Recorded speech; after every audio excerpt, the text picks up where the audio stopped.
30 জন মানুষকে তোমরা হত্যা করেছো। তোমরা এখন আর কোন রাজনৈতিক দল নেই, তোমরা একটি ক্ষুদ্র সদস্য সন্ত্রাসী সংগঠন। এই খুনি সদস্য সংগঠনের যে ইজারা তোমরা আওয়ামী লীগের কাছ থেকে গ্রহণ করেছো, তোমাদের ইজারা লাইনকে বাজার করতে বাংলাদেশ ফেব্রুয়ারি গণতন্ত্রকে বাংলা ছেড়ে দিতে বাধ্য হলো তোমরা।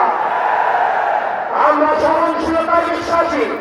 ইসলামী ছাত্র শিবিরের এই ধরনের সহনশীলতাকে যদি তোমরা দুর্বলতা মনে করো, মনে রাখো বাংলাদেশের টেকনাফ থেকে তেতুলিয়া, রূপসা থেকে পাকুড়িয়া, কামারুল থেকে বাংলাদেশ পর্যন্ত ইসলামী ছাত্র শিবির ফুটবল আন্দোলন করে তোমাদের সন্ত্রাসীদের পরাস্ত করতে পারতে হবে।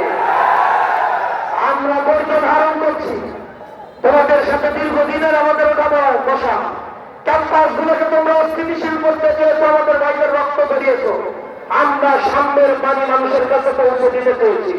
তোমরা ক্যাম্পাসে চালাবাজি, ধর্ষণ, চিন্তাই, সন্ত্রাস আর মানবের অবরুদ্ধ করতে চেয়েছ।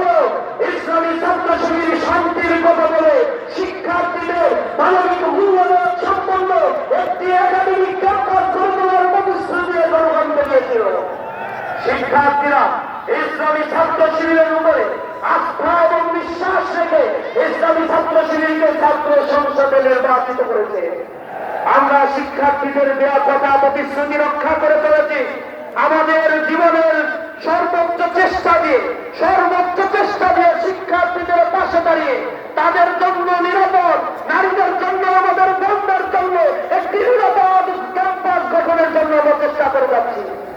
প্রতিটি ক্যাম্পাস এখন সাক্ষী দিবে, প্রতিটি বোনেরা সাক্ষী দিবে ইসলামী ছাত্র শিবিরকে নিয়ে যে মমতায় সিচুয়েশন তৈরি করা হয়েছে, যে ভীতি সন্ত্রস্ত তৈরি করা হয়েছে, যে শিবির আসলে তোমাদের সবার মোকাবিলা করতে হবে। শিবির ক্যাম্পাসে আসলে মাদক খাওয়া যাবে না, এটা সত্যি কথা। কারণ যারা মাদক খেত, কালকে আমরা কিছুই বলি নাই, কিন্তু সবাই আলহামদুলিল্লাহ ভালো হয়েছে। আমাদের কিছু বলার দরকার নাই। জামাত ইসলামী ক্ষমতায় আসছে, এক রাতের ব্যবধানে চাঁদাবাজ যেগুলো ছিল তা টাকা জমাইছে সবগুলো বন্ধ করার পেছনে খরচ করবে ইনশাআল্লাহ। দুর্নীতিবাজ যেগুলো আপনারা দেখছেন সব অবতীর্ণ করে আপনাদের পায়ের কাছে এসে বলবেন যে কয় টাকা দুর্নীতি করছি, তাহলে কিছু অতিরিক্ত নিয়ে আমাদের মাফ করে দেয়। কারণ তারা জানে যেদিন জামাত ইসলামী ক্ষমতায় আসবে ওই দিন রাত থেকে চাঁদাবাজ, সন্ত্রাস, দুর্নীতি, টেন্ডারবাজ, হত্যাকারী, দর্শকের কোন স্থান এই বাংলার মাটিতে হবে না। নারীরা নিরাপদে বাংলাদেশের প্রত্যন্ত অঞ্চলগুলোতে হেঁটে বেড়াবে, আল্লাহর ভয় ছাড়া তাদের মনে আর কারো ভয় থাকবে না। কোন সন্ত্রাসীদের কলিজায় এত সাহস হয় নাই।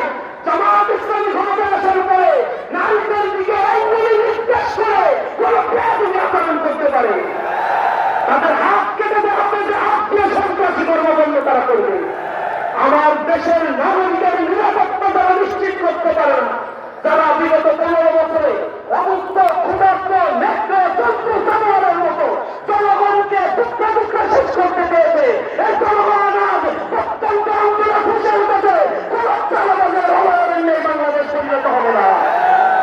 এই বাংলা ইনসাফের প্রতি যে দুর্নীতি এই বাংলাদেশে হয়, সেই কাছে কিছু উন্নয়ন করছে, জনগণকে ভিখারিতে পরিণত করেছে। 6 কোটি মানুষ এখন দারিদ্র সীমার নিচে বসবাস করে, তাদের দৈনিক চাহিদা তারা পূরণ করতে পারে না।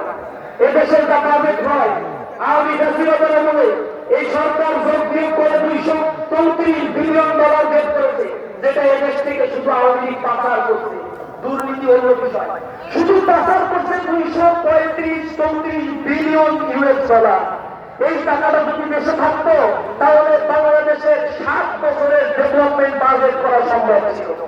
তার মানে এই টাকাটা থাকলে এদেশের 6 কোটি মানুষ যে দারিদ্র সীমার নিচে বসবাস করে, 30 লক্ষ শিক্ষিত যুবক বেকার অবস্থায় বেকারত্বের অভিশাপ নিয়ে ঘুরে বেড়াচ্ছে, তাদের বেকারত্ব কোথা আর দারিদ্র যুবকের জন্য 1 বছরের বেশি সময় লাগার কথা না। জামাত ইসলামী তাই প্রতিশ্রুতি দিয়েছে, আমরা কোন ফ্যামিলি কার্ড দিয়ে আর প্রতারণা করবো না। কারণ তোমরা 2001 সালে নির্বাচনী ইশতেহারে তোমরা বলেছিলা বেকার ভাতা দেওয়া, তোমরা কথা রাখো নাই। স্বাস্থ্য বিমা করে দেওয়া, কথা রাখো নাই। ঋণগ্রস্ত কৃষকের 5,000 টাকা সুদ সহ মৌকুফ করে দেওয়া তোমরা কথা রাখো না। তোমরা ঘোষিত বেঈমান, এই বেঈমান থেকে জনগণের মধ্যে ফেলে দেবে ইনশাআল্লাহ।